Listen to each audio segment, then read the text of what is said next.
वासुदेवाय। ओम नमो भगवते वासुदेवाय। नारायणं नमस्कृत्यं नरं चैव हरे कृष्ण नरोत्तमं देवीं सरस्वतीं व्यासं ततो जयमुदीरये नष्टप्रायेषु अभद्रेषु नित्यं भागवत सेवया भगवते उत्तमश्लोके भक्तिर्भवति नैष्टिकी मूकं करोति वाचालं पङ्गुं लङ्घयते गिरिं यत्कृपातं वन्दे श्रीगुरुं दीनतारिणं परमानन्दमाधव ಶ್ರೀ ಚೈತನ್ಯ ಈಶ್ವರ. ಅಧ್ಯಾಯ 1 ಅಧ್ಯಾಯ 5 ನಾರದರ ಆಗಮನ. ಶ್ಲೋಕ ನಂಬರ್ 4 ಅಧ್ಯಾಯ 4 ಶ್ಲೋಕ ನಂಬರ್ 20. ಅಧ್ಯಾಯ 4 ಶ್ಲೋಕ ನಂಬರ್ 20.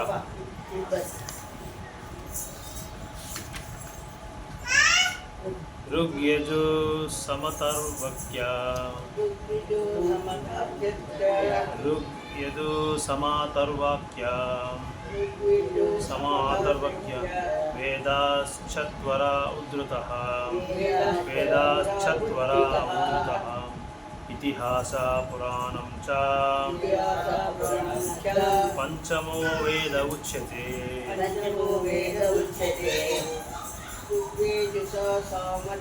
ಋಗ್ಯಜು ಸಾಮಾತರ್ವಕ್ಯ ವೇದಶ್ಚತ್ವರ ಉದ್ಧೃತಃ ಇತಿಹಾಸ ಪುರಾಣಂ ಚ ಪಂಚಮೋ ವೇದ ಉಚ್ಯತೆ. ಋಗ್ ಯಜು ಸಾಮ ಅಥರ್ವ ಅಕ್ಯ ಅಕ್ಯ 4 ವೇದಗಳ ಹೆಸರುಗಳು. 4 ವೇದದ ಹೆಸರುಗಳು. ವೇದಗಳು ಚತ್ವರ ಉದ್ಧೃತಃ ಬೇರೆ ಬೇರೆ ಭಾಗಗಳಾಗಿ ವಿಭಾಗಿಸಿದೆ. ಇತಿಹಾಸವು ಮಹಾಭಾರತ ಪುರಾಣಂ ಚ ಮತ್ತು ಪುರಾಣಗಳು ಪಂಚಮಃ ಐದನೆಯ ವೇದ ಜ್ಞಾನದ ಮೂಲವೆಂದು ಮುಚ್ಚುತ್ತದೆ ಹೇಳಲಾಗುತ್ತದೆ. ಜ್ಞಾನದ ಮೂಲ ಆಕಾರದ ವೇದಗಳ 4 ಭಾಗಗಳನ್ನು ಬೇರೆ ಬೇರೆಯಾಗಿ ಮಾಡಲಾಗಿದೆ. ಆದರೆ ಪುರಾಣಗಳಲ್ಲಿ ಬೇರೆದ ಐತಿಹಾಸಿಕ ಘಟನೆಗಳನ್ನು ಹಾಗೂ ಅಧಿಕೃತ ಇತಿಹಾಸಕ ವೇದಗಳನ್ನು ಕಥೆಗಳನ್ನು ಪಂಚಮ ವೇದವೆಂದು ಕರೆಯಲಾಗಿದೆ. 21 ತತ್ರರ್ಗ್ವೇದದಾರ ಪೈಲ ಸಮಗೋ ಜೈಮಿನಿ ಕವಿ ವೈಶಂಪ್ಯಾನ ಇವೈಕೋ ನಿಷ್ಣಾತೋ ಯದು ಸಂಹುತ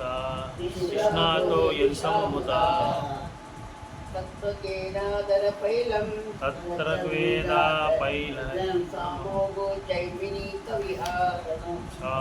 ಜೈಮಿನಿ ಕವಿ ವೈಶಂಪಾಯನ ವೈಕೋ ನಿಷ್ಣತೋ ಯದುಸಾಮತ. ಅನಂತರದಲ್ಲಿ ಋಗ್ವೇದ ಪ್ರಚಾರನು ಪೈಲನೆಂಬ ಋಷಿಯು ಸಾಮವೇದದಲ್ಲಿ ಜೈಮಿನಿ ಎಂಬ ಋಷಿಯು ಕವಿ ಬಹಳ ಪರಿಣಿತನು.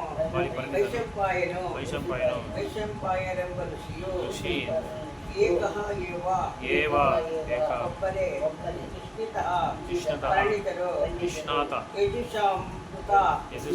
ಯಜುರ್ವೇದದ ವೇದಗಳನ್ನು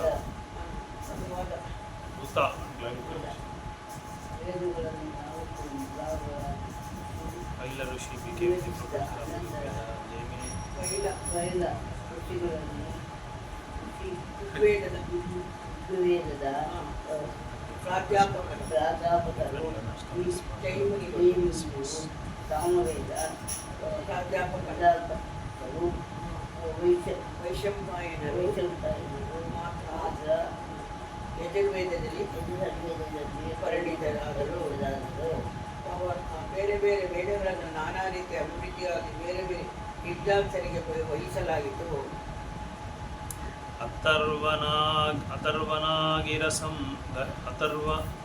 ಅತರ್ವನಾಂಗೀರಸಂ ಮಹೇತ್ ಅಂಗಿರಮುನಿ ಅತರ್ವನಾಂಗೀರಸಂ ಶೇತ್ ಸುಮಂತುರ್ದರುಣೋ ಮುನಿ ದಾರುಣೋ ಇತಿಹಾಸ ಪುರಾಣಾನಾಂ ಪಿತಾ ಮೇ ರೋಮಹರ್ಷಣಃ ಪಿತಾ ಮೇ ರೋಮಹರ್ಷಣಃ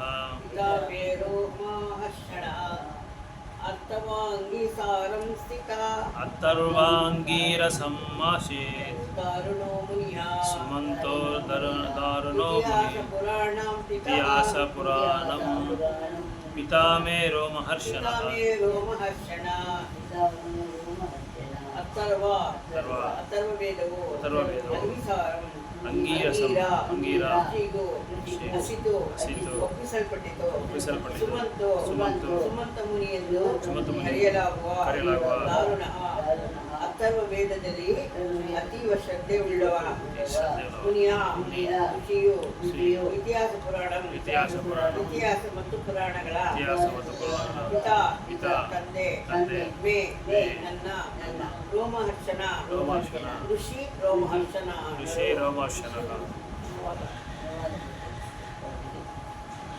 ಪೂರ್ಣ ಮನೋಭಾವದಿಂದ ನಿರತರಾಗಿದ್ದ ಸುಮಂತು ಮುನಿ ಅಂಗರಿಗೆ ಅಥರ್ವವೇದವನ್ನು ಒಪ್ಪಿಸಲಾಯಿತು ಮತ್ತು ತನ್ನ ತಂದೆ ರೋಮ ಮಹಾಋಷಿಗಳಿಗೆ ಪುರಾಣವನ್ನು ಮತ್ತು ಜಗತ್ತಿನ ಋತುಗಳನ್ನು ಐತಿಹಾಸಿಕ ದಾಖಲೆಗಳನ್ನು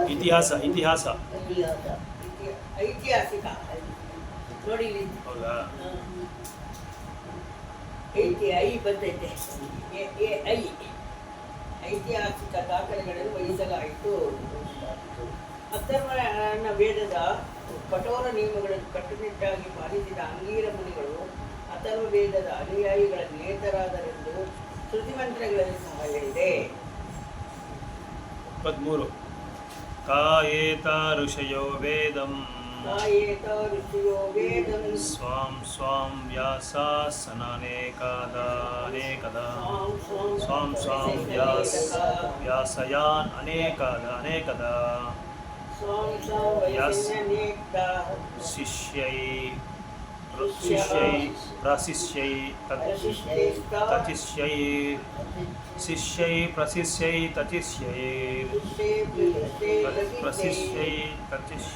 ವೇದಸ್ತೆ ಸಖಿನೋ ಭವಾನ್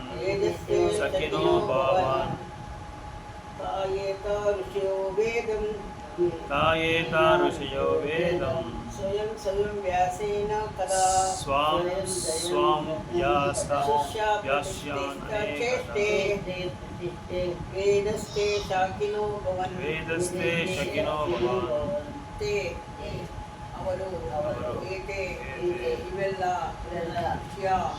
ವಿದ್ವಾಂಸರು ಕ್ರಮವಾದ ವೇದಗಳನ್ನು ಸ್ವಯಂ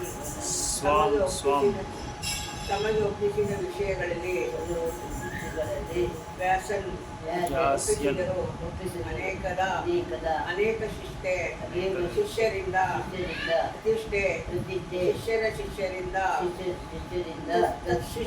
ಶಿಷ್ಯರಿಂದ ಅವರ ಶಿಷ್ಯರಿಂದ ವೇದತಃ ಕ್ರಮವಾದ ವೇದಗಳ ಅನುಯಾಯಿಗಳು ಶಾಕಿನಃ ವಿವಿಧ ಭಾಗಗಳು ಆದವು.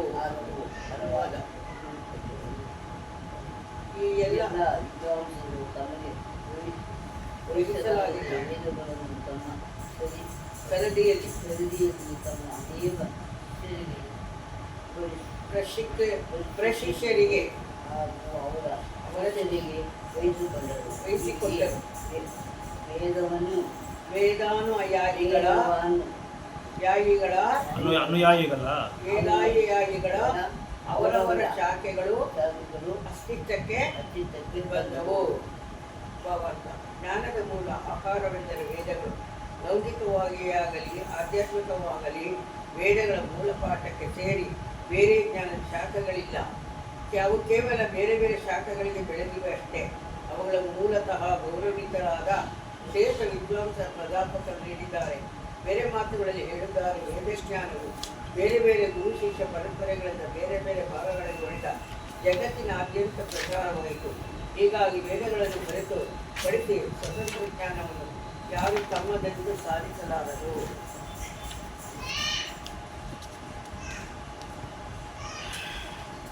23 ಆಯ್ತಲ್ಲ 24 ತಾಯೇವ ವೇದ ದುರ್ಮೆದೈರ್ ಧರ್ಯಂತೆ ಪುರುಷೈರ್ಯತಾ ಧರ್ಯಂತೆ ಪುರುಷೈರ್ಯತಾ ಏವಂ ಚಕ್ರ ಭಗವಾನ್ ಚಕಾರ ಭಗವಾನ್ ವ್ಯಾಸ ಕೃಪನ್ನ ವತ್ಸಲಃ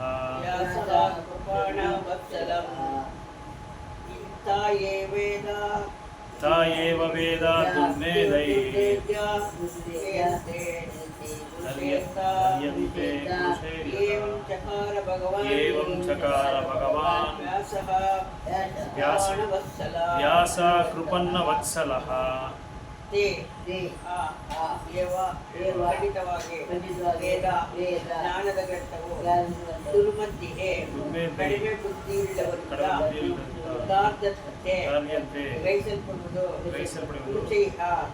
ಮನುಷ್ಯರಿಂದ ಯಥಾ ಸಾಕಷ್ಟು ಏನ ಏವಂ ಈ ರೀತಿಯಲ್ಲಿ ಪ್ರಕಾರ ಪ್ರಕಟಿಸಿದರು. ಭಗವಾನ್ ತೇಜಸ್ವಿಯಾದ ವ್ಯಾಸಮಾಸಿಗಳು ತುಫಾನವತ್ಸಲಂ ಮೂಢ ಜನರಲ್ಲಿ ಕರುಣೆಯುಳ್ಳವರು. ಅನುವಾದ ಜನತೆಯ ಅಪಾರ ಕರುಣೆಯುಳ್ಳ ಶ್ರೇಷ್ಠ ಶ್ರೇಷ್ಠಗಳನ್ನು ಅವರು ವೇದಗಳನ್ನು ಅಲ್ಪಬುದ್ಧಿಯನ್ನು ಜನರಿಗೆ ತಿಳಿಯುವಂತೆ ಸಂಪಾದಿಸಿದರು. ವೇದ ಒಂದೇ, ಅದನ್ನು ನಾನಾ ಭಾಗಗಳು ವಿಂಗಡಿಸುವ ಕಾರಣಗಳನ್ನು ವಿವರಿಸಿದೆ. ಸಕಲ ಜ್ಞಾನದ ಬೀಜವಾದ ವೇದ ಸಾಮಾನ್ಯ ಜನರಿಗೆ ಸುಲಭವಾಗಿ ಅರ್ಥವಾಗುವ ವಸ್ತು ವಿಷಯವಲ್ಲ. ಅರ್ಥ ಬ್ರಾಹ್ಮಣರಲ್ಲದ ಯಾರು ವೇದವನ್ನು ಕಲಿಯಲು ಪ್ರಯತ್ನಿಸಬಾರದೆಂಬ ಕಟ್ಟುನಿಟ್ಟಿದೆ. ಈ ಕಟ್ಟುನಿಟ್ಟನ್ನು ಅನೇಕ ವಿಧವಾಗಿ ತಪ್ಪಾಗಿ ವಿವರಿಸಲಾಗಿದೆ. ಬ್ರಾಹ್ಮಣ ಕುಟುಂಬದಲ್ಲಿ ಹುಟ್ಟಿದ ಮಾತ್ರಕ್ಕೆ ಬ್ರಾಹ್ಮಣ ಅರಣ್ಯಗಳು ಹೊಂದಿದ್ದೇವೆ ಎನ್ನುವ ಒಂದು ಮಾರ್ಗದ ಜನ ವೇದಾಧ್ಯಯನ ಬ್ರಾಹ್ಮಣ ಜಾತಿಗೆ ಮಾತ್ರ ಸೇರಿತು ಎಂದು ಹೇಳುತ್ತಾರೆ. ಬ್ರಾಹ್ಮಣ ಕುಟುಂಬದಲ್ಲಿ ಹುಟ್ಟಿದ ಇನ್ನೊಂದು ವರ್ಗದ ಜನರು ಇದು ಬೇರೆ ಜಾತಿಯವರ ಆಗಿರುವ ಅನ್ಯಾಯವೆಂದು ಭಾವಿಸುತ್ತಾರೆ. ಆದರೆ ಇವರಿಬ್ಬರೂ ಸರಿಯಾದ ಮಾರ್ಗದರ್ಶನವಿದೆ ತಪ್ಪಾಗಿ ತಿಳಿದಿದ್ದಾರೆ. ವೇದಗಳು ಬ್ರಾಹ್ಮಣರಿಗೆ ಸಹ ಭಗವಂತನ ವಿವರಿಸಬೇಕಾಗಿ ಬಂದಂಥ ವಿಷಯ. ಆದ್ದರಿಂದ ವಿಶೇಷ ಸತ್ವಗುಣಗಳುಳ್ಳ ವ್ಯಕ್ತಿಗಳು ಈ ವಸ್ತು ವಿಷಯವನ್ನು ಅರ್ಥ ಮಾಡಿಕೊಳ್ಳಬಲ್ಲರು. ತಮೋಗಣ ಮತ್ತು ರಜೋಗಣದಿಂದ ಕೂಡಿರುವ ವ್ಯಕ್ತಿಗಳಿಗೆ ವೇದಗಳ ವಸ್ತು ವಿಷಯವನ್ನು ಅರ್ಥ ಮಾಡಿಕೊಳ್ಳಲು ಸಾಧ್ಯವಿಲ್ಲ. ವೇದಜ್ಞಾನದ ಪರಮ ಗುರಿ ಎಂದರೆ ದೇವೋತ್ತಮ ಪರಮೇಶ್ವರನಾದ ಶ್ರೀ ಕೃಷ್ಣ. ತಮೋಗುಣ ಮತ್ತು ರಜೋಗಣ ವ್ಯಕ್ತಿಗಳು ಪರಮ ಪುರುಷರನ್ನು ಅಪರೂಪವಾಗಿ ಅರ್ಥ ಮಾಡಿಕೊಳ್ಳುತ್ತಾರೆ. ಸತ್ಯಯುಗದಲ್ಲಿ ಪ್ರತಿಯೊಬ್ಬರೂ ಸತ್ವಗುಣ ಸನ್ನಿವೇಶದ ಪ್ರಭಾವಿತರಾಗಿದ್ದರು.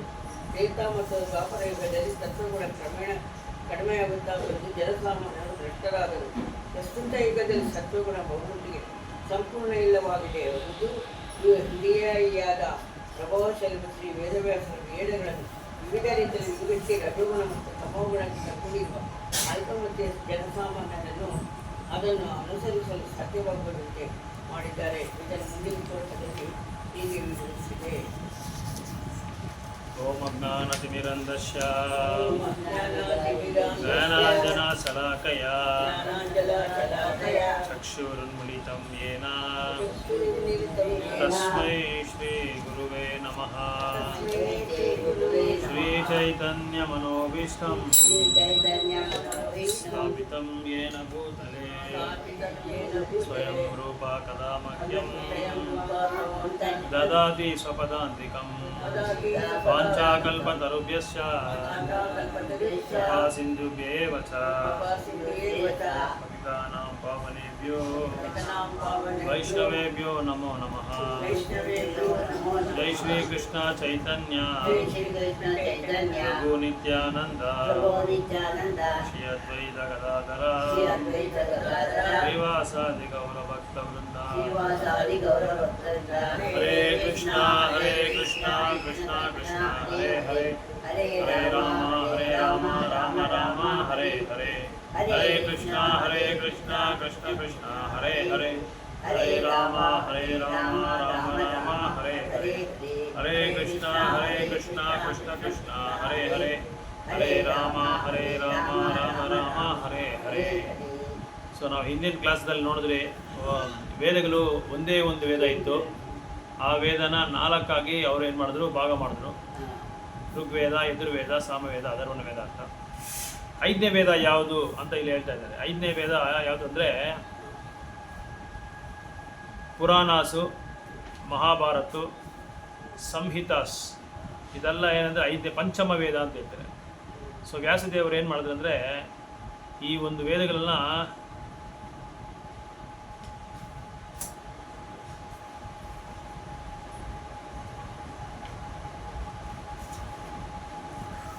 ವ್ಯಾಸದೇವರು ಇದನ್ನು 4 ಭಾಗಗಳಾಗಿ ಮಾಡಿ 5ನೇ ವೇದ ಏನು ಹೇಳಿದ್ರು ಪುರಾಣಾಸು, ಇತಿಹಾಸಾಸು, ಸಂಹಿತಾಸು. ಈಗ ಬ್ರಹ್ಮ ಸಂಹಿತ, ಪುರುಷ ಸೂಕ್ತ, ಈ ಥರ ಉಪನಿಷತ್ತುಗಳು, ಇದನ್ನೆಲ್ಲ ಏನು ಮಾಡಿದ್ರು ಪಂಚಮ ವೇದ ಅಂತ ಹೇಳಿ ಹೆಸರಿಟ್ಟರು ಅದಕ್ಕೆ. ಸರಿ, ವೇದಗಳೆಲ್ಲ ಭಾಗ ಮಾಡಿ ಏನು ಮಾಡಿದ್ರು, ಒಂದೊಂದು ವೇದನೂ ಒಂದೊಂದು ಮುನಿಯವರ ಒಂದು ಶಿಷ್ಯನಿಗೆ ಜವಾಬ್ದಾರಿ ಒಪ್ಪಿಸ್ಬಿಟ್ರು. ನೀನು ಇದನ್ನು ಅದು ವೃದ್ಧಿ ಮಾಡು, ಈ ವೇದಗಳ ಬಗ್ಗೆ ನೀನು ಬರೆದುಬಿಟ್ಟು ಎಲ್ರಿಗೂ ನೀನು ಪ್ರಚಾರ ಮಾಡು ಅಂತ ಹೇಳುವಾಗ ಏನು ಮಾಡಿದ್ರು, 4 ಭಾಗಗಳಾಗಿ ಮಾಡಿದ್ರು ವೇದಗಳನ್ನ. ಋಗ್, ಯಜುರ್, ಸಾಮ, ಅಥರ್ವಣ ಅಂತ. ಋಗ್ವೇದ, ಯಜುರ್ವೇದ, ಸಾಮವೇದ, ಅಥರ್ವಣ. ಸೊ ಇದನ್ನ ಏನು ಮಾಡಿದ್ರು ಅವರು, ಪುರಾಣ ಇದು 4 ಭಾಗ ಮಾಡಿದ್ಮೇಲೆ historical facts and authentic stories mention ಇದೆ ಪುರಾಣ are called the 5th Veda. So ಈಗ ಮಹಾಭಾರತ ಮತ್ತು ರಾಮಾಯಣ ಇದೆಲ್ಲ ಏನಂತ ಹೇಳಿದ್ರು 5ನೇ ವೇದ ಅಂತ ಹೇಳ್ಬಿಟ್ರು. ಮಹಾಭಾರತನ ಪುರಾಣಗಳು 18 ಪುರಾಣ ಇದೆಯಲ್ಲ, 18 ಪುರಾಣ ಬಂದಿದ್ದಾರೆ.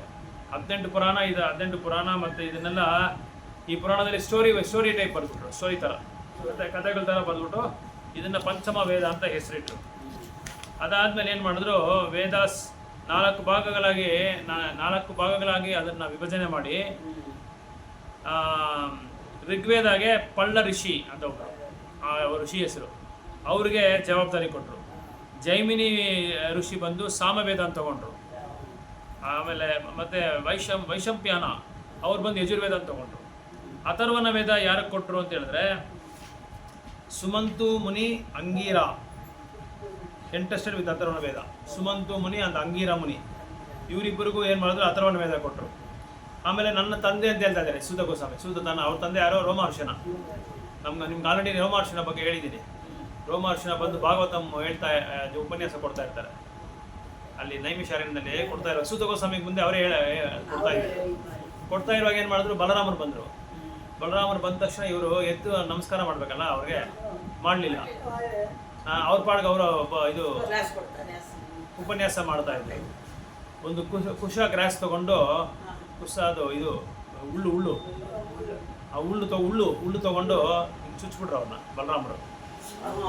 ನಾನು ದೈವೋತ್ತಮ ಪರಮಪುರುಷ, ನನಗೆ ಇವ್ರು ಮರ್ಯಾದೆ ಕೊಡ್ದಿರಾ, ನನಗೆ ಸತ್ಕಾರ ಮಾಡಿದ್ದೀರಾ, ಇವ್ರ ಪಾಡಿಗೆ ಇವರು ಭಾಗವತಂ ಹೇಳ್ತಾ ಇದ್ದಾರಲ್ಲ, ಇನ್ನು ಇವ್ರ ಹತ್ರ ಕೇಳೋರಿಗೆ ಏನು ಫಲಿತಾಂಶ ಬರುತ್ತೆ ಅಂತ ಹೇಳ್ಬಿಟ್ಟು ತಕ್ಷಣ ಅವ್ರನ್ನ ಹುಲ್ಲಾಕಿ ಚುಚ್ಬಿಟ್ರು. ಇದು ಗ್ರಹಣಕ್ಕೆ ಹಾಕ್ತಾರಲ್ಲ ದರ್ಬೆ, ಅದನ್ನೇ ಕುಶಗ್ರಾಸ ಅಂತ ಹೇಳೋದು.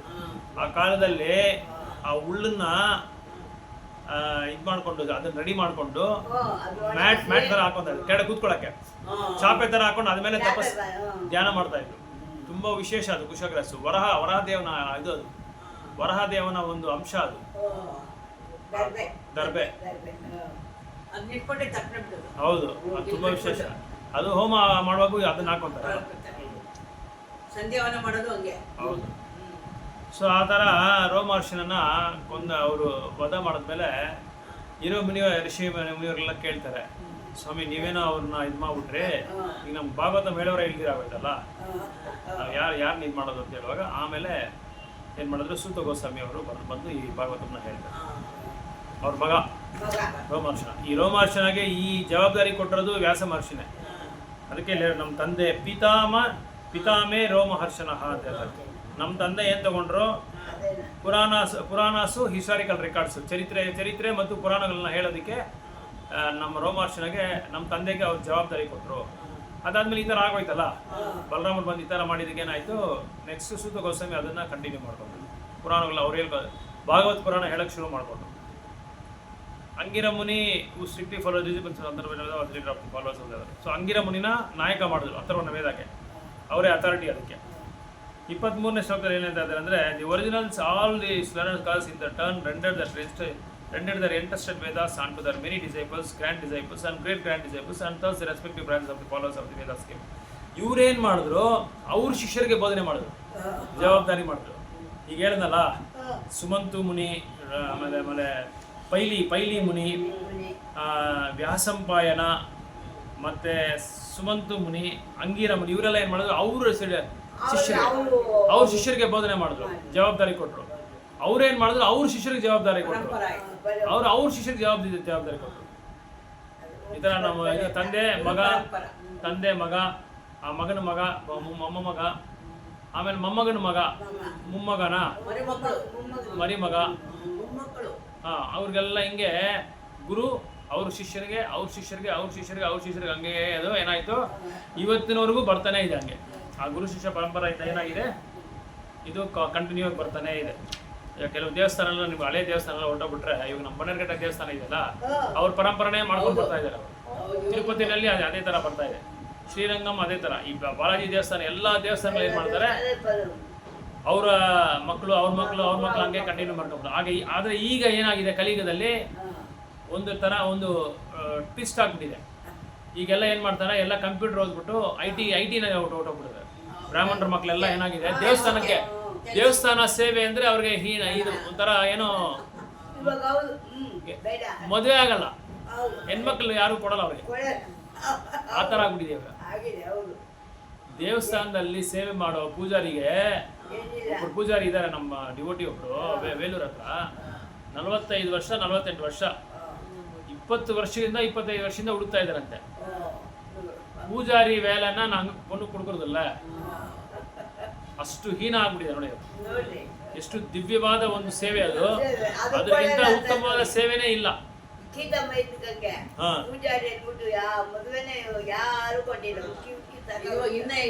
ಇವಾಗ ಆಗಿಲ್ಲ. ಯಾವ ದೇವಸ್ಥಾನದ ಪೂಜಾರಿ ಅವರು? ಕಾரைக்குடிಲಿ. ಅವ್ರ ಅಪ್ಪ ಅಮ್ಮ ಎಲ್ಲ ಅಲ್ಲೇ ಇರೋದು, ಹೌದಾ? ಈ ತರ ಈ ಕಲಿಯುಗದಲ್ಲಿ ಪೂಜಾರಿಗಳಾದ್ರೆ, ಆಮೇಲೆ ಅಡಿಗೆಯವರಾದ್ರೆ ಕೊಡಲ್ಲ. ನಮ್ಮ ಅಡಿಗೆಯವರು ಅಂಗಡಿ ಒಳಗಿರೋರು ಕೊಡಲ್ಲ, ಕೆಲಸದಾಗಿರೋರ್ಗೆ ಬೇಕು. ಅಲ್ಲ, ಅಂಗಡಿ ಇರೋರ್ಗನ ಸ್ವಲ್ಪ ಆಸ್ತಿ ಪಾಸ್ತಿ ನೋಡಿ ಕೊಟ್ಬಿಡ್ತಾರೆ. ಏನಾದ್ರು ಅದು ಕಮ್ಮಿ ಇವಾಗ. ಹೌದು, ಪೂಜಾರಿಗಳಿಗೆ, ಅಡಿಗೆ ಮಾಡೋರಿಗೆ, ಇವ್ರಿಗೆಲ್ಲ ಯಾರು ಹೆಣ್ ಕೊಡೋದೇ ಇಲ್ಲ. ಈ ತರ ಕರೆಕ್ಟ್, ಅವ್ರ ಕಣ್ಣಿಗೆ ಮನುಷ್ಯರೇ ಅಲ್ಲ, ಏನೋ ಅವರು ಆ ತರ ಆಗ್ಬಿಟ್ಟಿದೆ. ಈಗ ಹೆಣ್ಮಕ್ಳು ನೋಡೋ ಇದೇ ಬೇರೆ, ಅವರು ನೋಡೋ ಇದೆ ಅಂತ. ಅವರೆಲ್ಲ ಇವರು ಅಯ್ಯಂಗಾರ್ಸು, ಶ್ರೀ ಸಂಪ್ರದಾಯದವರು, ಮಧ್ವಾ ಸಂಪ್ರದಾಯದವರು, ಇವರೆಲ್ಲ ಅವ್ರವ್ರೇ ಕೊಡ್ತಾರೆ. ಅವರಲ್ಲಿ ನೋಡ್ತಾರೆ. ಅವರಲ್ಲಿ ಇವಾಗ ಆ ಗುರು ಪರಂಪರೆಲ್ಲ ಬರೋರೆಲ್ಲ ಯಾರು ದೇವಸ್ಥಾನಕ್ಕೆ ಬರ್ತಾ ಇಲ್ಲ, ಸರಿಯಾಗಿ ಬರ್ತಾ ಇಲ್ಲ. ಅಲ್ಲ, ಯಾಕಂದ್ರೆ ಏನೇನೋ ಅವ್ರಿಗೆ ಸಂಪಾದಿಸಕ್ಕಾಗಲ್ಲ, ಜಾಸ್ತಿ ಹೆಚ್ಚಿಗೆ ಸಂಪಾದಿಸಕ್ಕಾಗಲ್ಲ, ಹೆಚ್ಚಿಗೆ ಸಮಾಜದಲ್ಲಿ ಅವ್ರಿಗೆ ಬೆಲೆ ಕೊಡಲ್ಲ. ಆದ್ರೆ ನಿಜವಾದ ಒಂದು ಸೇವೆ, ನಿಜವಾದ ಒಂದು ವ್ಯಕ್ತಿ ಯಾರು ಅಂದ್ರೆ ಅವರೇ. ಭಗವಂತನ ಹತ್ರ ಸೇವೆ ಮಾಡೋ ಬಗ್ಗೆ ಯಾರಿಗೆ ಸಿಗುತ್ತೆ? ಗುರುಮಹಾರಾಜ್ ಒಂದ್ಸಲ ಶ್ರೀರಂಗಂಗೆ ಹೋಗಿದ್ರು. ಗುರುಮಹಾರಾಜ್ ಆಗ ಹೋಗುವಾಗ ಆ ಪೂಜಾರಿಗೆ ಮೊದಲೇ ಹೇಳಿದ್ರಿ ಈ ಥರ ಅಮೇರಿಕಾದಿಂದ ಬಂದಿದ್ದಾರೆ ನಮ್ಮ ಸ್ವಾಮೀಜಿ, ಅವರು ಎಷ್ಟು ದೊಡ್ಡ ಶ್ರೀಮಂತರು ನಮ್ಮ ಗುರುಮಹಾರಾಜು, ಅದೆಲ್ಲ ಬಿಟ್ಬಿಟ್ಟು ಈಗ ಭಗವಂತನ ಸೇವೆಗೆ ಬಂದು ಎಲ್ಲ ಪ್ರಚಾರ ಮಾಡಿ ದೊಡ್ಡ ದೊಡ್ಡ ದೇವಸ್ಥಾನಗಳೆಲ್ಲ ಕಟ್ತಾ ಇದ್ದಾರೆ, ಇವ್ರಿಗೆ ಸುಮಾರು 30,000 ಶಿಷ್ಯರಿದ್ದಾರೆ ಅಂತ ಹೇಳುವಾಗ ಆ ಪೂಜಾರಿ ಬಂದು ನಮ್ಮ ಗುರುಮಹಾರಾಜ್ ಹತ್ರ ಕೇಳ್ತಾನಂತೆ, ನೋಡಿ ಸ್ವಾಮಿ ನನಗೆ 2 ಮಕ್ಕಳಿದ್ದಾರೆ, ಇಂಗ್ಲೀಷಲ್ಲಿ 2 ಮಕ್ಕಳಿದ್ದಾರೆ ನನಗೆ, ಒಬ್ಬ ಮಗ ಬಂದು ತುಂಬ ಬುದ್ಧಿವಂತ, ಅವನೇನು ಮಾಡ್ದ ಇದಕ್ಕೆ ಫಾರಿನಲ್ಲಿ ಕೆಲಸ ಮಾಡ್ತಾ ಇದ್ದಾನೆ, ಎರಡನೇ ಅವನು ದದ್ದ ಪೆದ್ದ ಮಂದ ಬುದ್ಧಿ, ಇಲ್ಲಿ ರಂಗನಾಥನ ಹತ್ರ ಮಾಡ್ತಾ ಇದ್ದಾನೆ ಪೂಜಾರಿಯಾಗಿ. ಹಿಂಗೆ ಹೇಳ್ತಾನಂತ ಗುರುಮಹಾರಾಜ್ಗೆ ತುಂಬಾ ಬೇಜಾರಾಗೈತೆ. ಗುರುಮಹಾರಾಜ್ಗೆ ಎಷ್ಟು ಬೇಜಾರಾಗೈತೆ ಅಂದ್ರೆ, ರಂಗನಾಥನಿಗೆ ಸೇವೆ ಮಾಡೋನು ದದ್ದ ಪೆದ್ದ ಅಂತ ಹೇಳಿದ್ರಲ್ಲಪ್ಪ, ಇವನು ಎಂತ ದದ್ದಪ್ಪ ಇವನು ಅಂತ ಗುರುಮಹಾರಾಜ್ ಅನ್ಕೊಂಡ್ರಂತೆ.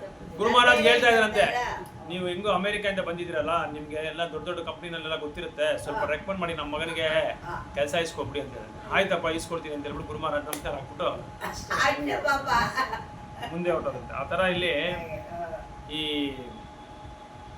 ಏನಾಗಿದೆ ಅಂದರೆ, ಕಲಿಯುಗದಲ್ಲಿ ಈ ಆಧ್ಯಾತ್ಮಿಕವಾದ ಒಂದು ಚಿಂತನೆಗೆ, ಆ ಸನಾತನ ಧರ್ಮಕ್ಕೆ ಬಂದು ತುಂಬ ಹೀನವಾಗಿ ನೋಡ್ತಾರೆ ಇವರು.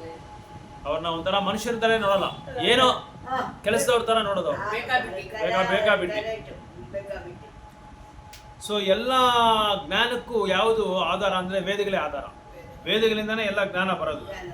ಸೊ ಇದ್ರದ್ದು ಬ್ರಾಂಚಸ್ ಅಲ್ಲಿ ಇಲ್ಲಿ ಒಂದಕ್ಕೊಂದು, ಈಗ ಮರದಲ್ಲಿ ಮರ ಬೆಳೀತಾ ಏನಾಗುತ್ತೆ ಅದರದ್ದು ರೆಂಬೆಗಳು, ಆ ಥರ ಇದು ವೇದಗಳದ್ದು ರೆಂಬೆಗಳು, ಪುರಾಣಾಸು, ಇತಿಹಾಸು, ಮತ್ತೆ ಬ್ರಹ್ಮ ಸಂಹಿತಾಗಳು, ಅಷ್ಟಕಗಳು, ಇದೆಲ್ಲ ಹಿಂಗೆ ಒಂದೊಂದು ಬೆಳ್ಕೊಂಡು ಹೋಗ್ತಾನೆ ಇದೆ. ಅದನ್ನು ಯಾರು ಇವರು ಈ ವೇದವ್ಯಾಸರ ಗುರು ಪರಂಪರೆ ಇದೆಯಲ್ಲ, ಅವರು ಬರ್ಕೊಂಡು ಹೋಗ್ತಾ ಇದ್ದಾರೆ, ಋಷಿ ಮುನಿಗಳು ಬರ್ಕೊಂಡು ಹೋಗ್ತಾ ಇದ್ದಾರೆ. So which either mundane or transcendental, so they have simply been developed into different branches. There are no branches of knowledge either mundane or transcendental which do not belong to the original text of the Vedas. They have simply been developed into different. They were originally rendered by the great, respectable and learned professors. In other words, Vedic knowledge broken into different branches by different disciplic regions has been distributed all over the world. No one therefore can claim independent knowledge beyond the Vedas. So ವೇದಗಳನ್ನ ಆಧಾರ ಇಟ್ಕೊಂಡೇ ಪ್ರತಿಯೊಬ್ಬರು ಜ್ಞಾನನ ಪಡ್ಕೋಬೇಕು. ಇದು ವೇದಗಳ ಬಿಟ್ಟರೆ ಬೇರೆ ಯಾವುದು ನಿಮಗೆ ದಾರಿ ಇಲ್ಲ, ಬೇರೆ ಯಾವುದು ಸೋರ್ಸ್ ಇಲ್ಲ, ಯಾವುದು ಆಧಾರ ಇಲ್ಲ ಅಂತ ಹೇಳ್ತಾ ಇದ್ದಾರೆ. ಇದಾದ್ಮೇಲೆ 24ನೇ ಶ್ಲೋಕದಲ್ಲಿ ಏನು ಹೇಳ್ತಾ ಇದ್ದಾರೆ ಅಂದರೆ, Thus the great sage Vyasa who is very kind to the ignorant masses entitled the Vedas so they might assimilated by the less intellectual man. So ವೇದವ್ಯಾಸರು ಏನು ಮಾಡಿದ್ರು ಅಂದರೆ, ಇದನ್ನೆಲ್ಲ ಬರೆದ್ಬಿಟ್ಟು ಏನು ಮಾಡಿದ್ರು, ಈ ಅಜ್ಞಾನಿ ಪ್ರಜೆಗಳಿಗೆ ಹೇಗಾದರೂ ಈ ವೇದಗಳ ಒಂದು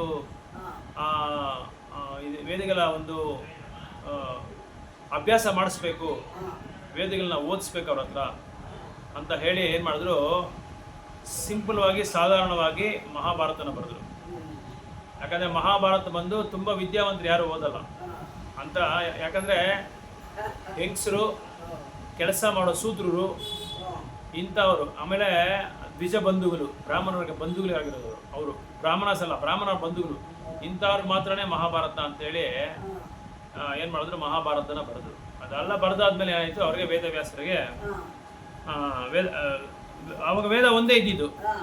ಆಮೇಲೆ ವೇದವ್ಯಾಸ ಏನು ಮಾಡಿದ್ರು, ಎಲ್ಲ ಅದನ್ನು ಭಾಗ ಮಾಡಿದ್ರು, 4 ಭಾಗಗಳು ಮಾಡಿ ಸಾಧಾರಣವಾದ ಮನುಷ್ಯನು ಕೂಡ ಅರ್ಥ ಮಾಡ್ಕೊಬೇಕು ಅದನ್ನು, ವೇದಗಳನ್ನ ಶಾಸ್ತ್ರಗಳನ್ನ ಸಾಧಾರಣವಾದ ಮನುಷ್ಯ ಕೂಡ ಅರ್ಥ ಮಾಡ್ಕೊಬೇಕು. ಆ ಥರ ಬರೆಯೋದಕ್ಕೆ ಅವರು ಪ್ರಯತ್ನ ಪಟ್ಟರು. ಸೊ ಇಲ್ಲಿ there is a stricture that no one should try to learn the Vedas who is not qualified Brahmana. The stricture has been wrongly interpreted in so many ways.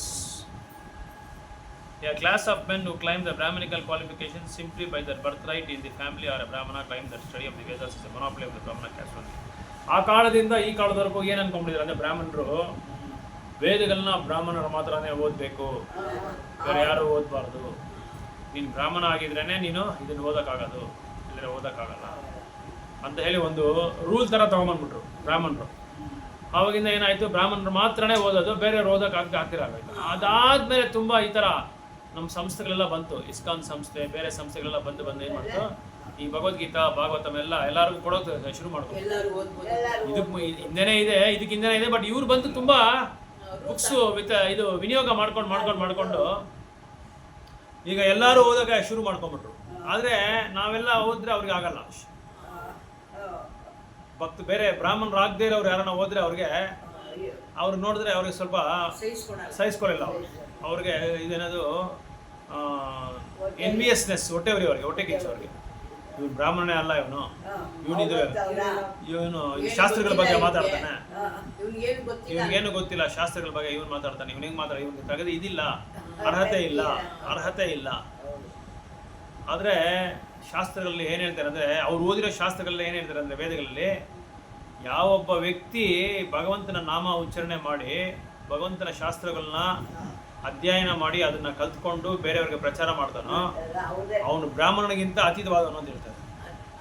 ಯಾರು ಬೇಕಾದ್ರೂ ಓದ್ಬೋದು ಶಾಸ್ತ್ರಗಳನ್ನ, ಯಾರು ಬೇಕಾದ್ರೂ ಓದ್ಬೋದು. ಇದೇ ಜಾತಿ ಅದೇ ಜಾತಿ ಅಂತ ಏನಿಲ್ಲ. ಬ್ರಾಹ್ಮಣನೇ ಓದ್ಬೇಕು ಅಂತಿಲ್ಲ. ಒಬ್ಬ ಚಂಡಾಲ ಅಂದ್ರೆ ನಾಯಿ ಮಾಂಸ ತಿನ್ನೋನು, ಆ ಚಂಡಾಲನು ಕೂಡ ಒಂದು ವೇಳೆ ಏನಾದ್ರೂ ಭಕ್ತರ ಸಂಪರ್ಕದಲ್ಲಿ ಬಂದು ಭಗವಂತನ ನಾಮ ಹೇಳಿ ಭಗವಂತನಿಗೆ ಸೇವೆ ಮಾಡಿ ಭಕ್ತರ ಜೊತೆ ಸತ್ಸಂಗತ್ಯ ಮಾಡಿ ಭಾಗವತಂ ಕಲ್ತ್ಕೊಂಡ್ಬಿಟ್ರೆ ಅವನು ಬ್ರಾಹ್ಮಣ ಆಗ್ಬಿಡ್ತಾನೆ. ಅವನು ಬ್ರಾಹ್ಮಣಗಿಂತ ಅತೀತವಾದವನು. ಈಗ ನಾರದ ಮುನಿ ನೋಡಿ, ದಾಸಿ ಮಗನು, ಆದ್ರೆ ಏನ್ ಮಾಡಿದ್ರು, ಭಕ್ತರ ಜೊತೆ ಸಾಂಗತ್ಯ ಮಾಡ್ಕೊಂಡು ನೆಕ್ಸ್ಟ್ ಜನ್ಮದಲ್ಲಿ ಮುಂದಿನ ಜನ್ಮದಲ್ಲಿ ಏನಾದ್ರು ದೊಡ್ಡ ನಾರದ ಮುನಿ ಆಗ್ಬಿಟ್ರು. ನಾರದ ಮುನಿ ಅಂತ ದೊಡ್ಡ ಇದಾಗ್ಬಿಟ್ರು. ಈಗ ವ್ಯಾಸದೇವರು ಅಷ್ಟೇ. ವ್ಯಾಸದೇವರು ಜನ್ಮ, ಅವ್ರ ತಾಯಿ ಬಂದು ಇದು ಬೆಸ್ತರು ಅವರು, ಮೀನು ಹಿಡಿಯೋರು. ಸತ್ಯವತಿ ದೇವಿ, ಪರಾಶರ ಮುನಿಗೆ ಸತ್ಯವತಿ ದೇವಿಗೆ ಅವರಿಬ್ಬರೇ ಜನ್ಮ ಕೊಟ್ಟಿದ್ದು ವ್ಯಾಸ ಮಹರ್ಷಿ. ಅವರು ಬಂದು ಹಂಗಂದ್ರೆ ಏನ್ ಲೆಕ್ಕ ಆಯ್ತು, ಶೂದ್ರರ ಲೆಕ್ಕ ಆಯ್ತು. ಆದ್ರೆ ವ್ಯಾಸ ಮಹರ್ಷಿ ಟಾಪ್ ಮೋಸ್ಟ್ ಡಿವೋಟಿ ಅವರು, ಉತ್ತಮವಾದ ಭಕ್ತರು, ಭಗವಂತನ ಸ್ವರೂಪ, ಭಗವಂತನ ಅವತಾರ, ಗ್ರಂಥಾವತಾರ, ಭಗವಂತನ ಗ್ರಂಥಾವತಾರ. ಭಗವಂತ ವ್ಯಾಸ ಮಹರ್ಷಿಯಾಗಿ ಬಂದು ಭಾಗವತಂನ ಬರೆದ್ರು, ಭಾಗವತಂ ಮಹಾಭಾರತಂ ಇದೆಲ್ಲ ಬರೆದ್ರು. ಸೊ ಅಂದ್ರೆ ಶಾಸ್ತ್ರಗಳು ಕಲಿಯೋದಿಕ್ಕೆ, ಭಕ್ತನಾಗೋದಿಕ್ಕೆ ಯಾವ ತರವಾದ ಜಾತಿ ಮತ ಭೇದ ಜ್ಞಾನ ಅದೆಲ್ಲ ಏನು ಬೇಕಾಗಿಲ್ಲ. ನಾವು ಏನ್ ಮಾಡ್ಕೋಬೇಕು, ಇದು ಸಂಸ್ಕಾರ ಮಾಡ್ಕೋಬೇಕು, ಅಂದ್ರೆ ಶುದ್ಧಿ ಮಾಡ್ಕೋಬೇಕು. ನಾವು ಶುದ್ಧಿ ಮಾಡ್ಕೊಂಡ್ರೆ ಏನಾಗುತ್ತೆ, ನಾವು ನಮ್ಮ ಪ್ಲಾಟ್ಫಾರ್ಮ್ನ ರೈಸ್ ಮಾಡ್ಕೋಬಹುದು. ನಮ್ಮ ಕೀಳ್ಮಟ್ಟದ ಇದರಿಂದ ಇದು ಸ್ಟೇಜಿಂದ ಮೇಲೆ ಸ್ಟೇಜಿಗೆ ಹೋಗ್ಬೋದು, ಮೇಲಿನ ಸ್ಟೇಜಿಗೆ ಹೋಗ್ಬೋದು, ಅಂದರೆ ಉತ್ತಮವಾದ ಸ್ಟೇಜಿಗೆ ಹೋಗ್ಬೋದು. ಈಗ ಸೂತ ಗೋಸ್ವಾಮಿ ಇದಾರಲ್ಲ, ಅವರು ಅಷ್ಟೇ ಒಂದು ನಾಯಿ ಗರ್ಭದಿಂದ ಬಂದಿರೋದು. ಈ ಸೂತ ಮುನಿ ಇದಾರಲ್ಲ, ರೋಮಹರ್ಷ ಮಗ, ನಾಯಿ ಗರ್ಭದಿಂದ ಬಂದಿರೋದು. ಆಮೇಲೆ ವ್ಯಾಸದೇವರ ಮಗ ಇದಾರಲ್ಲ, ಸುಖಮುನಿ ಭಾಗವತ ಮೇಂದ್ರಲ್ಲ ಪರೀಕ್ಷಿತ್ ಮಾಡಕ್ಕೆ, ಅವರು ನಿಜವಾದ ವ್ಯಾಸಮುನಿ ಮಗನಲ್ಲ. ಅವರು ಒಂದು ಇದೇನಂತಾರೆ, ಇದು ವನವಾಸದಲ್ಲಿ ಇದು ಕಾಡಲ್ಲಿ ಇದು ವಾಸ ಮಾಡ್ತಾರಲ್ಲ ಆದಿವಾಸರು, ಅವರಲ್ಲಿ ಜಾಪಾನಿ ಅಂತ ಒಬ್ರು ತಾಯಿ ಇದ್ರು. ಅವ್ರಿಗೆ ಇವರು ಮಗನಾಗಿ ಹುಟ್ಟಿದ್ರು. ವ್ಯಾಸ ಮಹರ್ಷಿ ಅವರಲ್ಲ, ಆದಿವಾಸಿಗಳು ಅಂದ್ರೆ ಕಾಡಲ್ಲಿ ವ್ಯಾಸ ಮಾಡೋರು. ಇಲ್ಲ, ಅವರು ನಮ್ಮ ತರನೇ ಇರ್ತಾರೆ, ನಾಗರಿಕತೆ ಇರಲ್ಲ ಅಷ್ಟೇ. ಆದ್ರೆ ಇದೆಲ್ಲ ಏನಂದ್ರೆ ಭಗವಂತನ ಇದು ಸೆಟಪ್ ಇದು. ಸೊ ವೇದವ್ಯಾಸರು ಮಗ ಕೂಡ ಪರೀಕ್ಷಿತ, ಇವರು ಸುಖಮುನಿ ಬಂದು ವೇದವ್ಯಾಸರ ಮಗ ಅಲ್ಲ. ಶಾಸ್ತ್ರದಲ್ಲಿ ಹೇಳ್ತಾರೆ ಅಂದ್ರೆ, ಜಾಪಾನಿ ಅಂತ ಒಬ್ಬ ತಾಯಿ ಇರ್ತಾರೆ. ಆ ಜಾಪಾನಿ ತಾಯಿಗೂ ಇನ್ನೊಂದು ವ್ಯಕ್ತಿಗೆ ಸಂಪರ್ಕ ಆಗಿ ಇವ್ರು ವೇದವ್ಯಾಸರು ಹುಟ್ಟೋದು, ಇವರು ಸುಖಮುನಿ ಹುಟ್ಟೋದು, ಸುಖಮುನಿ ಜನ್ಮ ತಗೊಳ್ಳೋದು. ಆದ್ರೆ ಸುಖಮುನಿ ಏನ್ ಮಾಡ್ತಾರೆ, ಅವ್ರನ್ನ ಈ ಜಾಪಾನಿ ಅನ್ನೋ ತಾಯಿ ಏನ್ ಮಾಡ್ತಾರೆ, ವೇದವ್ಯಾಸ ಹತ್ರ ಹೋಗಿ ಕೇಳ್ಕೊಳ್ತಾರೆ, ನನ್ಗೆ ಯಾರು ಇದಿಲ್ಲ, ದಿಕ್ಕಿಲ್ಲ, ನೀವೇ ನನಗೆ ಶರಣಾಗತಿ ಕೊಡಬೇಕು, ನೀವೇನು ಆಶ್ರಯ ಕೊಡಬೇಕು ಅಂತ ಕೇಳ್ಕೊಳ್ವಾಗ ಆ ತಾಯಿನ ಆಶ್ರಯ ಕೊಟ್ಟು ಇವ್ರನ್ನ ದತ್ತು ತಗೊಂತಾರೆ. ಸುಖಮುನಿನ ದತ್ತು ಮಗ ಅವರು. ದತ್ತು ತಗೊಂಡು ಅವ್ರನ್ನ ಗರ್ಭದಲ್ಲಿರುವಾಗೆ ಅವ್ರಿಗೆ ಭಾಗವತಂನ ಹೇಳ್ಬಿಡ್ತಾರೆ. ಆ ಭಾಗವತಂ ಕೇಳ್ಬಿಟ್ಟು 15 ವರ್ಷ ಅವ್ರು ಬರಲ್ಲ ತಾಯಿ ಗರ್ಭದಿಂದ. ನಿಮ್ಗೆ ಹೇಳಿದ್ದೀನಲ್ಲ, ತಾಯಿ ಗರ್ಭದಿಂದ 15 ವರ್ಷ ಹೊರಗಡೆನೆ ಬರಲ್ಲ ಅಂದ್ಬಿಡ್ತಾರೆ. ಕೃಷ್ಣ ದ್ವಾರಕಾಲಿ ಇರ್ತಾರೆ, ಆಮೇಲೆ ದ್ವಾರಕಾಯಿಂದ ಬರ್ತಾರೆ. ವೇದವ್ಯಾಸರು ಹೇಳ್ತಾರೆ, ಸುಖಮುನಿ ನೀನು ಬಂದ್ಬಿಡಪ್ಪ, ಡೈಲಿ ಕೇಳ್ತಾರೆ ಅವರು. ಗರ್ಭ ನಿನ್ನ ತಾಯಿಗೆ ತುಂಬ ಕಷ್ಟವಾಗಿದೆ, ಬಂದ್ಬಿಡು, ಹೊರಗಡೆ ಬಂದ್ಬಿಡು ಅಂತ ಹೇಳಿದ್ರೆ, ನಾನು ಬರಲ್ಲ, ನನಗೆ ಈ ಭೌತಿಕ ಪ್ರಪಂಚನೇ ಬೇಡ, ನನಗೆ ಅದ್ರ ಬಗ್ಗೆ ನಾನು ಕೇಳಿ ನನಗೆ ಸಾಕಾಗ್ಬಿಟ್ಟಿದೆ, ಗರ್ಭದಲ್ಲಿರುವಾಗೆ ನನಗೆ ಸಾಕಾಗ್ಬಿಟ್ಟಿದೆ, ಇನ್ನು ಹೊರಗಡೆ ಬಂದರೆ ನನ್ನ ಇದು ದೊಡ್ಡ ಚಿತ್ರಹಿಂಸೆ ಅದು. ನನಗೆ ತಡೆಯೋಕ್ಕಾಗಲ್ಲ. ನಾನು ಅದಕ್ಕೆ ಅಷ್ಟೊಂದು ಅನುಕಂಪ ನಾನು ಕೊಡಲ್ಲ ಅಂತ ಹೇಳುವಾಗ ವೇದವ್ಯಾಸರು ಏನು ಮಾಡ್ತಾರೆ, ಏನು ಮಾಡೋಕ್ಕೂ ಅವ್ರಿಗೆ ದಿಕ್ತೋಚಿಲ್ಲ. ಅದಾದಮೇಲೆ ಕೃಷ್ಣನೇ ಡೈರೆಕ್ಟಾಗಿ ಸೀದಾ ಬಂದು ದ್ವಾರಕಾಯಿಂದ, ಸುಖಮುನಿ ನಿನಗೆ ನಾನು ಪ್ರಾಮಿಸ್ ಮಾಡ್ತೀನಿ, ನಿನಗೆ ನಾನು ವಾಗ್ದಾನ ಕೊಡ್ತೀನಿ, ನೀನು ಧೈರ್ಯವಾಗಿ ಹೊರಗಡೆ ಬಾ, ನಿನ್ನ ಮಾಯಾ ಪ್ರಪಂಚ, ಈ ಭೌತಿಕ ಪ್ರಪಂಚ ಯಾವುದೇ ರೀತಿಯಲ್ಲಿ, ಯಾವುದೇ ಕೋಣೆಯಲ್ಲಿ, ಯಾವುದೇ ದಿಶದಲ್ಲಿ ನಿನ್ನ ಅದು ಪ್ರಭಾವ ಮಾಡಲ್ಲ. ನಾನು ಇದಕ್ಕೆ ಸತ್ಯ ಗ್ಯಾರಂಟಿ ಕೊಡ್ತೀನಿ, ನಾನು ನಿಮಗೆ ವಾಗ್ದಾನ ಕೊಡ್ತೀನಿ ಅಂತ ಹೇಳುವಾಗ ಆಮೇಲೆ ಅವ್ರು ಹೊರಗಡೆ ಬರ್ತಾರೆ. ಯಾರು? ಸುಖಮುನಿ. ಈ ಥರ ಯಾಕೆ ಹೇಳ್ತಾ ಇದ್ದಾರೆ, ಇವರೆಲ್ಲ ಶೂದ್ರರ ಕುಟುಂಬದಿಂದ ಬಂದವರೇ, ಆದಿವಾಸಿಗಳಿಂದ ಕುಟುಂಬ ಬಂದವರು. ಆದರೆ ಇವರ ಲೆವೆಲ್ಲೇ ಬೇರೆ, ಆಧ್ಯಾತ್ಮಿಕ. ಇವರು ಭಕ್ತಿ ಇದರಲ್ಲಿ ಭಕ್ತಿ ಪ್ಲಾಟ್ಫಾರ್ಮ್ ಅಲ್ಲಿ ತುಂಬಾ ಉತ್ತಮವಾದ ಒಂದು ಸ್ಟೇಜ್ ಕೊಟ್ಟೋಗ್ಬಿಟ್ರು. ಉತ್ತಮವಾದ ಎತ್ತರವಾದ, ತುಂಬಾ ಎತ್ತರವಾದ ಒಂದು ಸ್ಟೇಜ್ ಭಕ್ತಿನಲ್ಲಿ, ಹೈಯೆಸ್ಟ್ ಟಾಪ್ ಮೋಸ್ಟ್ ಸ್ಟೇಜಲ್ಲಿ ಹೊಟ್ಟೋಗ್ಬಿಟ್ರು.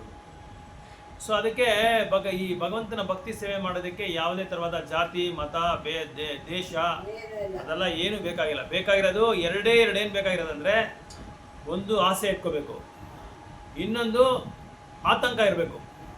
ನಾನು ಭಕ್ತಿ ಮಾಡಬೇಕು, ಭಯ ಅಲ್ಲ, ಕುತೂಹಲ. ನಾನು ಭಕ್ತಿ ಮಾಡಬೇಕು, ನಾನು ಸತ್ಸಂಗಕ್ಕೆ ಹೋಗ್ಬೇಕು, ಕಲ್ತ್ಕೊಬೇಕು, ಭಾಗವತ ಓದಬೇಕು, ಅರ್ಥ ಮಾಡ್ಬೇಕು, ಇನ್ನೂ ಸಿದ್ಧಾಂತಗಳನ್ನೆಲ್ಲ ಕಲ್ತ್ಕೊಬೇಕು, ಬೇರೆಯವ್ರಿಗೆಲ್ಲ ನಾನು ಪ್ರಚಾರ ಮಾಡಬೇಕು, ದೊಡ್ಡ ನಾನು ವೇದಾಂತ ಅದು ಏನೋ ವಿನಮ್ರತೆಯಿಂದ ದೊಡ್ಡ ನಾನು ಭಕ್ತನಾಗಬೇಕು. ವಿನಮ್ರತ ಅಂದರೆ ಅಹಂಕಾರ ಇರಬಾರ್ದು. ಯಾಕಂದರೆ ಕಲಿತಾ ಅಹಂಕಾರ ಬಂದ್ಬಿಡುತ್ತೆ, ನಮಗೆಲ್ಲ ಗೊತ್ತು. ಅದಕ್ಕೆ ಹಂಬಲ್, ವಿನಯವಾಗಿರ್ಬೇಕು. ಸೊ ಈ ಥರ ಯಾವುದೇ ಥರವಾದ ಒಂದು ಇದು ಭಕ್ತಿಗೆ ಬ್ರಾಹ್ಮಣನಾಗೆ ಇರಬೇಕು ಅನ್ನೋದು ಏನು ಇಲ್ಲ ಅಂತೇಳಿ ಇಲ್ಲಿ ಪ್ರಭುಪಾದರು ಹೇಳ್ತಾ ಇದ್ದಾರೆ. Another section of the people take an injustice to members of the other caste who do not happen to take birth in Brahmana family, but both of them are misguided. The Vedas are subject to. So therefore the subject matter is understood by persons with exceptional qualities of goodness. Persons were. So ಸತ್ಯಯುಗದಲ್ಲಿ ಏನೈತೆ ಅಂದರೆ ಬರೀ goodness ಸತ್ವಗುಣ ಮಾತ್ರ ಇತ್ತು. ತ್ರೇತಾಯುಗದಲ್ಲಿ ಸತ್ವಗುಣ ರಜೋಗುಣ ಎರಡೂ ಇತ್ತು. ದ್ವಾಪರ ಯುಗದಲ್ಲಿ ರಜೋಗುಣ ತಮೋಗುಣ ಎರಡೂ ಇತ್ತು. ಕಲಿಯುಗದಲ್ಲಿ ಶುದ್ಧವಾಗಿ ಸತ್ವಗುಣನೇ ಇಲ್ಲ, ಬರೀ ರಜೋಗುಣ ತಮೋಗುಣ ಮಾತ್ರ ಇದೆ. ಅಂತ ಜನಗಳು ಮಾತ್ರನೇ ಇದ್ದಾರೆ ಅಂತ ಹೇಳ್ತಾ ಇದ್ದಾರೆ. 25ನೇ ಶ್ಲೋಕದಲ್ಲಿ, out of compassion great sage thought it wise that this would enable men to achieve the ultimate goal of life. Thus he compared the great historical. Mahabharata ಏನಕ್ಕೆ ಬರೆದಿರೋದಂದ್ರೆ, ನಮ್ಮ ಮೇಲೆ ಕರುಣೆ ತೋರಿಸ್ಕೊಂಡು ಸಾಮಾನ್ಯ ಜನಗಳಿಗೆ ಬೇರೆ ವೇದಗಳೆಲ್ಲ ಅರ್ಥ ಆಗಲ್ಲ ಅಂತ ಹೇಳ್ಬಿಟ್ಟು ಕರುಣೆ ತೋರಿಸಿ ಭಗವಂತ ಇವರು ವ್ಯಾಸ ಮಹರ್ಷಿ ಏನು ಮಾಡಿದ್ರು, ಹೇಗಾದರೂ ಅವ್ರನ್ನ ಮುಕ್ತಿಗೆ ದಾರಿ ತೋರಿಸ್ಬೇಕು ಕಲಿಯುಗ ಮಕ್ಕಳಿಗೆ ಅಂತ ಹೇಳ್ಬಿಟ್ಟು ಮಹಾಭಾರತನ ಬರೆದ್ರು.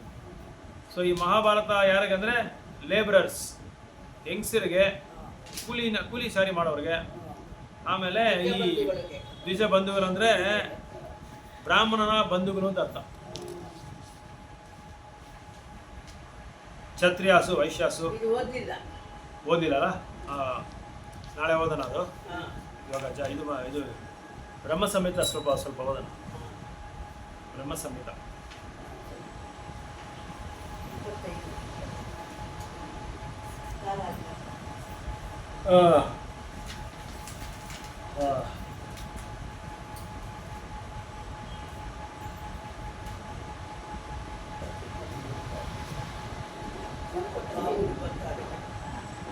ಬಾಬು ಬರ್ತಾರೆ.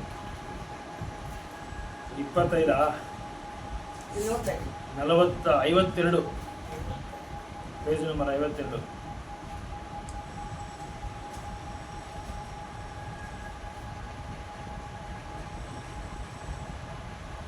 ಇವರು ಇದು ಆರ್ ಓ ವಾಟರ್ ಮಾಡ್ತಾರಲ್ಲ, ಪ್ಯೂರ್ ವಾಟರ್, ಉಮಾ ಅವರ ಇವರು ಮೈದಾ ಇದೆ ಮಾಡ್ತಾ ಇದ್ದಾರೆ ಅವರು. ಅವ್ರ ನಂಬರ್ ಇದೆಯಾ? ಇಲ್ಲ, ಇನ್ನೊಂದು ಚಿಕ್ಕದೊಂದು ಹಾಕ್ಸ್ಬೇಕು ಬೇರೆ ಕಡೆ, ಅದಕ್ಕೋಸ್ಕರ.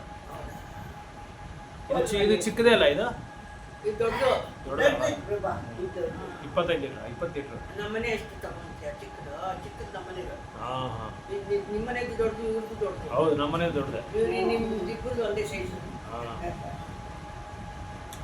ಈಶ್ವರಃ ಪರಮಃ ಕೃಷ್ಣಃ ಸಚ್ಚಿದಾನಂದ. ಅವ್ರು ಈಸ್ಕೊಳ್ಳೋ, ಅವ್ರು ತಗೊಂಡು ಅವ್ರು ಓಪನ್ ಮಾಡೋಣ.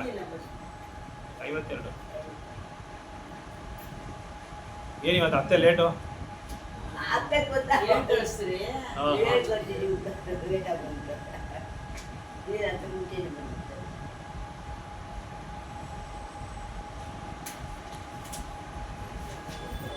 ಹೀಗೆ 30 ಶ್ಲೋಕ ಇದೆ.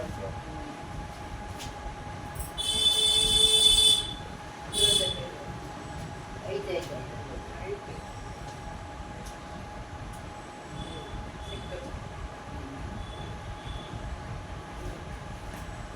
ಈಶ್ವರಃ ಪರಮಃ ಈಶ್ವರ ಕೃಷ್ಣಃ ಸಚ್ಚಿದಾನಂದ ವಿಗ್ರಹ ಅನಾದಿರಾದಿರ್ ಗೋವಿಂದ ಅನಾದಿರಾದಿರ್ ಗೋವಿಂದ ಸರ್ವಕಾರಣ ಕಾರಣಂ ಚಿಂತಾಮಣಿ ಪ್ರಕರಸದ್ಮಸು ಕಲ್ಪವೃಕ್ಷ ಲಕ್ಷಾವೃತೇಷು ಸುರಭಿ ಅಭಿಪಾಲಯಂತಂ ಲಕ್ಷ್ಮೀ ಸಹಸ್ರ ಶತಸಂಭ್ರಮ ಸೇವ್ಯಮಾನಂ ಗೋವಿಂದಮಾದಿಪುರುಷಂ ತಮಹಂ ಭಜಾಮಿ ವೇಣುಂ ತ್ವನಂತಮರವಿಂದದಲಾಯತಾಕ್ಷಂ ಬರ್ಹಾವತಾಂ ಸಮಸಿತಾಂಬೂದಸುಂದರಾಂಗಂ ಕಂದರ್ಪಕೋಟಿಗಮನೀಯ ವಿಶೇಷಶೋಭಂ ಗೋವಿಂದಮಾದಿಪುರುಷಂ ತಮಹಂ ಭಜಾಮಿ ಆಲೋಲಚಂದ್ರಕಲಾಲಸದ್ವನಮಾಲ್ಯವಂಶೀ ರತ್ನಾಂಗದಂ ಪ್ರಣಯಕೇಲಿಕಲಾವಿಲಾಸಂ ಶ್ಯಾಮಂ ತ್ರಿಭಂಗಲಲಿತಂ ನಿಯತಪ್ರಕಾಶಂ ಗೋವಿಂದಮಾದಿಪುರುಷಂ ತಮಹಂ ಭಜಾಮಿ ಅಂಗಾನಿ ಯಸ್ಯ ಸಕಲೇಂದ್ರಿಯವೃತ್ತಿಮಂತೆ ಪಶ್ಯಂತಿ ಪಾಂತಿ ಕಲಯಂತಿ ಚಿರಂ ಜಗಂತಿ ಆನಂದಚಿನ್ಮಯ ಸದುಜ್ವಲ ವಿಗ್ರಹಸ್ಯ ಗೋವಿಂದಮಾದಿಪುರುಷಂ ತಮಹಂ ಭಜಾಮಿ ಅದ್ವೈತಮಚ್ಯುತಮನಾದಿಮನಂತರೂಪಂ ಆದ್ಯಂ ಪುರಾಣಪುರುಷಂ ನವಯೌವನಂ ಚ ವೇದೇಷು ದುರ್ಲಭಮದುರ್ಲಭಮಾತ್ಮಭಕ್ತೋ ಗೋವಿಂದಮಾದಿಪುರುಷಂ ತಮಹಂ ಭಜಾಮಿ ಪಂತಾಸ್ತು ಕೋಟಿಶತವತ್ಸರ ಸಂಪ್ರಗಮ್ಯೋ ವಾಯೋರಥಾಪಿ ಮನಸೋ ಮುನಿಪುಂಗವಾನಂ ಸೋಪ್ಯಸ್ತಿ ಯತ್ ಪ್ರಪದಸಿಂಹಿ ಅವಿಚಿಂತ್ಯ ತತ್ವೇ ಗೋವಿಂದಮಾದಿಪುರುಷಂ ತಮಹಂ ಭಜಾಮಿ. ಸಾಕಮ್ಮ ಅಮ್ಮ, ನಾಳೆ ನೋಡೋಣ. ಡೈಲಿ ಒಂದು 6 ಶ್ಲೋಕ. ಶಕ್ತಿರಸ್ತು ಜಗದತ್ತೈ.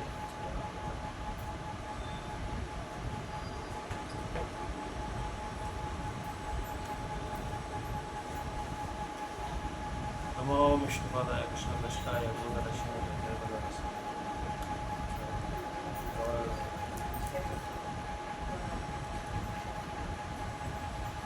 श्री कृष्ण चैतन्य प्रभु नित्यानंद श्री